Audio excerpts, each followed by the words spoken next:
Hello everybody. Today's video is about my latest lens, the Nikkor 55mm f1.2. There's a few videos on YouTube about this lens, but now that I own it, I thought I should do a video as well for you and give you my thoughts and kind of give you a bit of a history on the 55mm 1.2 lens. So a quick breakdown of the lens through the years. So it came out in 65, then the first iteration they made it from 65 to 72, and that was basically a basic F mount, which means that it wasn't AI or AIS. So if we look at another 50, well this is a 50, but that's an F mount, so there's no AI coupling, auto indexing coupling on that. So they would have looked like that from the back, with that kind of prong without the holes through, and that's just standard kind of F mount. And they, as I say, they made those from 65 to 72, and this lens falls within that bracket. So this is the 55 f1.2 that was made, and this one actually was made between August 71 and September 1972. And they made about 56,000 of them, and this first iteration can focus to about 2 feet, 0.6 meters.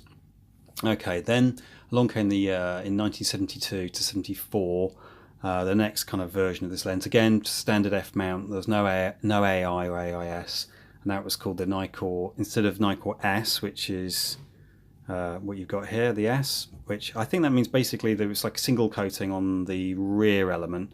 I'm not sure if there was much coating on there might have been some single coating on the front and the rear element, but there wasn't kind of multi-coating. But when the second version came out, from, as I say, from 72 to 74, that then, well, you'll see them if you're looking to buy one, it will say SC, and the C is the kind of multi-coated version. I think basically just the C is kind of because it gives you slightly more contrast, slightly better multi-coating in that second version that was made up to 74. And then the third version, we're going through the history of the 55mm f1.2 lens. The third version was made from 1974 to 1977.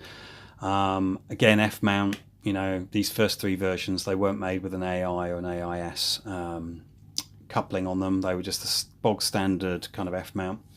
But that's the third version from 74 to 77, that did away with this kind of all metal construction, and you got a rubberized grip, a bit like you would get on this is a sort of more rubberized, this is a 50mm, but you know, it's not all metal. You get that kind of rubber teeth on there instead of these sort of all metal ones.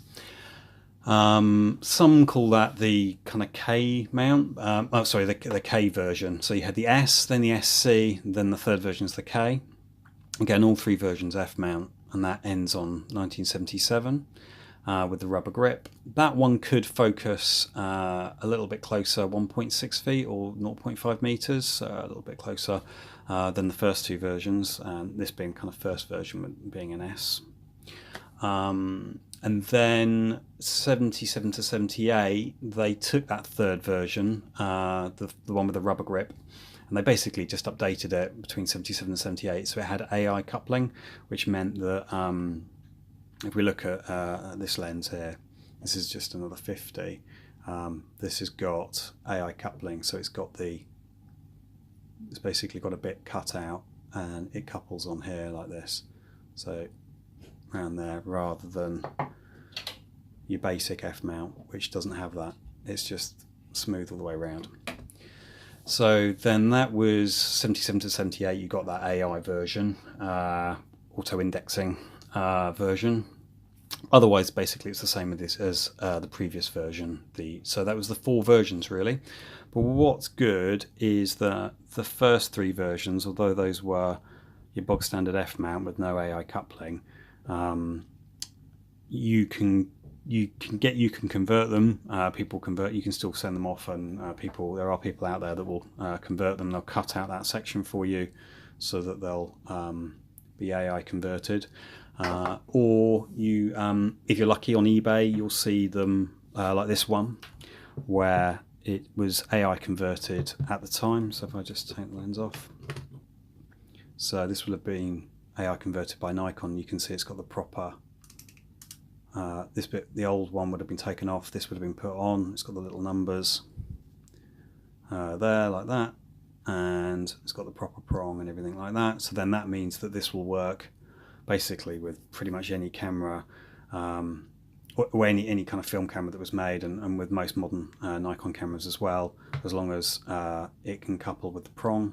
It's all the pro models anyway, it'll work.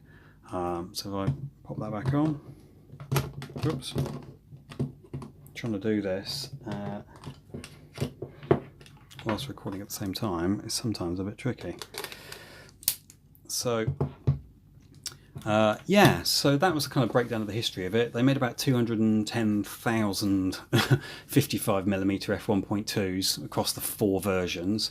I was after the all-metal version, either the S or the SC, one of the first 2 versions. I prefer these to the ones with the rubberized grips. They're easier to get into and service, because when you're servicing them you don't need to take off the rubber grip, and I just like the all-metal construction of them as well.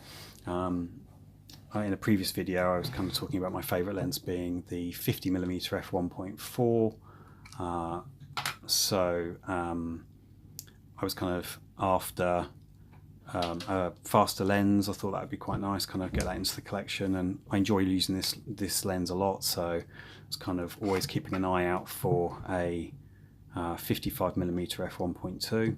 I didn't really see the point in getting a 50 1.2 just because I've got so many 50mm lenses. So I've got this one, it's 1.4. I've got an E series 50, another E series 50, slightly later version of the 50. And then I've got a couple of pre-AI standard F mount Nikon 50s. And a lot of these 50s just came with camera bodies that I wanted, and they just came with a 50mm lens on them. But so I sort of thought, do I need another 50? Whereas the 55mm, it just gives you that slightly different focal length. So for portraits, it's going to, because it's 55 rather than 50, it's going to push the background slightly more out of focus. If you had kind of 2 lenses, they were both f1.8, let's say, and one was 50, one was 55. The 55 is going to make the background a bit more out of focus, just because it's that slightly longer focal length. It's just, you know, like why people use an 85mm for portraits, because that increased focal length means that you don't need as fast a lens. You know, an f2 85mm lens will make the background sort of buttery smooth blur. So yeah, so a 55 seemed like a more interesting lens than a 50 if I was going to get a 1.2. They're also a bit cheaper. People sort of don't seem to know about them as much these days. Everybody that's looking for kind of like a really fast lens is looking at a 50mm.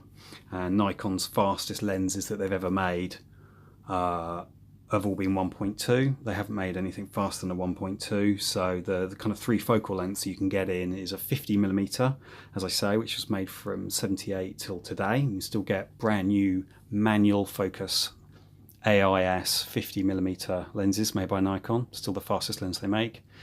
Then there's the 55 like this, which was made 65 to 78. And then there's a 58mm, which was made 78 to 1997, which was later than I thought, but when I did some checking, it was up to 97, and that's the 58mm Noct, which is a very, very expensive lens. But the 55mm is kind of actually the cheapest of the 3. The 50mm is still a lot more than this, and the 58mm, as I say, is kind of one of those dream lenses that cost a fortune. So it's quite a good lens to keep an eye out for if you can get it. Go on eBay and type in 55mm f1.2 and see what comes up. The AI converted ones like this mean I can just use it with more camera bodies, so they're a bit harder to find. Not everybody sent them back and got them converted. As I was kind of saying in a previous video, if you're a photographer at the time and you love that lens and it's got something about it and it's got a quality to it, it's a good example of that lens, you're more likely to want to get that sent back to Nikon and get it AI converted so that you can continue to use it rather than sell it and just buy an AI converted, an AI lens. So I kind of always try and get these AI converted ones if I can. It is, compared to the f1.4, quite a bit heavier. Let's take that off again. Yeah, it is quite a bit. Feels quite a bit heavier. I haven't actually weighed them, but I mean, size-wise, it's not that different, really. And they're both 52mm filter thread, which surprised me. I was kind of trying to find out what the filter thread for this would be before it arrived, and was surprised it was still 52mm. And I've got my my Nikon 52mm L39 filter ring on there, a nice silver one, which I think was quite cool. It is a great looking lens as well, you know, and I've been taking pictures with it since it arrived. I had about a week, and I'll put some photos at the end of this video so you can see what it looks like wide open, because wide open it gives a really unique look. It's not high in contrast, you know. The highlights in the image, that kind of have a glow to them, which I've not seen with any other lens, probably because it is a bit low in contrast. You know, it's going to have spherical aberration and some coma, but it's almost like a kind of accentuated version of this lens. You know, this lens isn't perfect either. From kind of f2 onwards, it's comparable to any kind of 50mm lens that I've got, and is a great kind of tool of a lens. You can just take that out all day and use it, and it'll get you super sharp photos from kind of f2 onwards. And this lens is very similar, but you know, a bit more maybe for portraits, being 55mm.